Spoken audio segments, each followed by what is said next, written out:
नमः शिवाय। महाकाल शिव की महिमा अपरंपार है। उन्हें प्रसन्न करने के लिए किसी खास प्रयास या पूजा पाठ की जरूरत नहीं होती, बल्कि सच्ची श्रद्धा और पूरे मन से किया गया प्रयास आपको भोलेनाथ की कृपा का पात्र बना सकता है। शायद यही वजह है कि अपने भक्तों के लिए महाकाल के काल तक को भी भस्म कर दिया था। ऐसी ही एक कथा मिलती है हमारे धार्मिक ग्रंथों में, जिसे हम आपके साथ शेयर कर रहे हैं।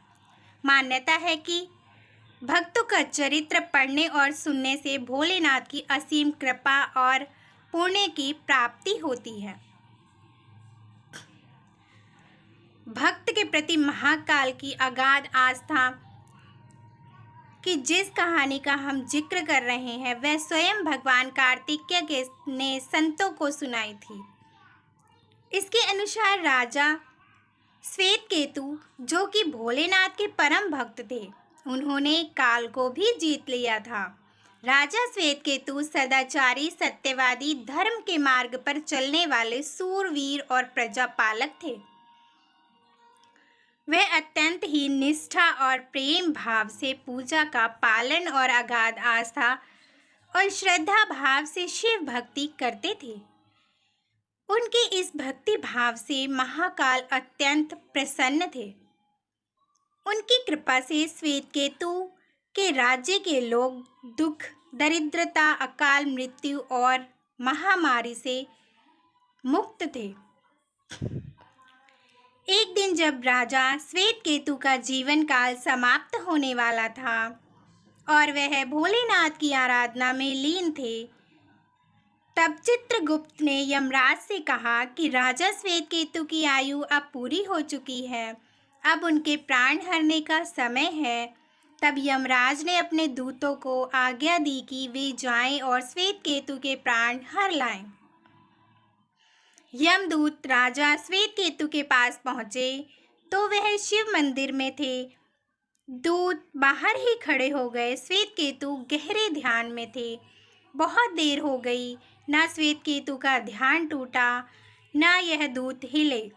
दूत बिना अपना काम किए खड़े रहे। जब वे वापस नहीं पहुंचे तो यमराज ने विलंब होते देखा तो काल दंड संभाला और खुद चल पड़े।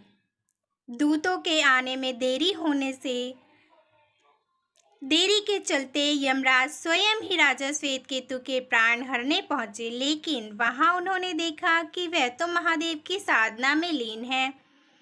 अब तो वह सोच में पड़ गए कि इसके प्राण कैसे हरें। उन्होंने सोचा कि यह अभी पूरी तरह से शिव पूजा में डूबा है। इस स्थिति में शिव पूजा का उल्लंघन नहीं किया जा सकता। तब वह भी बाहर ही खड़े हो गए। उधर जैसे ही काल को इसकी सूचना मिली तो उन्होंने तलवार निकाली और शिव मंदिर में जा घुसे। काल ने देखा कि राजा श्वेतकेतु अभी भी भगवान शिव के लिंग स्वरूप के सामने ध्यान मग्न है। वह झटपट आगे बढ़ा और जैसे ही उसने श्वेतकेतु का सिर काटने के लिए तलवार उठाई, शिव ने अपना तीसरा नेत्र खोलकर काल की ओर देखा। भोलेनाथ का तीसरा नेत्र खुलते ही काल वहीं राजा श्वेतकेतु के सामने जलकर भस्म हो गया। थोड़ी देर बाद जब राजा श्वेतकेतु का ध्यान टूटा, उन्होंने अपनी आंखें खोली तो राजा राख में बदल चुके काल को देखा। उन्हें चिंता हुई कि यह कौन है और ये क्या है। श्वेतकेतु ने भगवान शिव से पूछा तो भोलेनाथ किसकी राख है, इसे किसने और क्यों जलाया। तब भोलेनाथ ने बताया कि यह काल था जो तुम्हारे प्राण हरने आया था। राजा श्वेतकेतु ने कहा कि हे महाकाल, यह तो आपकी ही आज्ञा से तीनों लोक में विचरता है, लोक को नियंत्रण में रखता है। इसी के भय से तो लोग पुण्य कार्य करते हैं। आप इन्हें अति शीघ्र जीवन दान दे दें। शिव जी की कृपा से काल जी उठा और उसने उठते ही श्वेत केतु को अपने गले से लगाकर बोला, राजा तुम जैसा तो तीनों लोकों में कोई नहीं। तुमने तो अजेय काल को भी जीत लिया।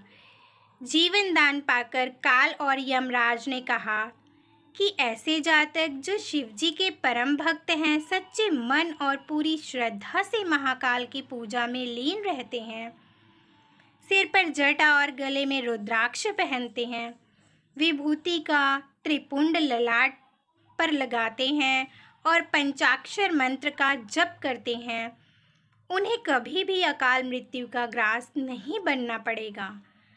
कथा के अनुसार इस आशीर्वाद के बाद श्वेत केतु ने लंबे समय तक राज किया और फिर महाकाल की कृपा पाकर उनमें ही विलीन हो गए। जय भोलेनाथ। ओम नमः शिवाय।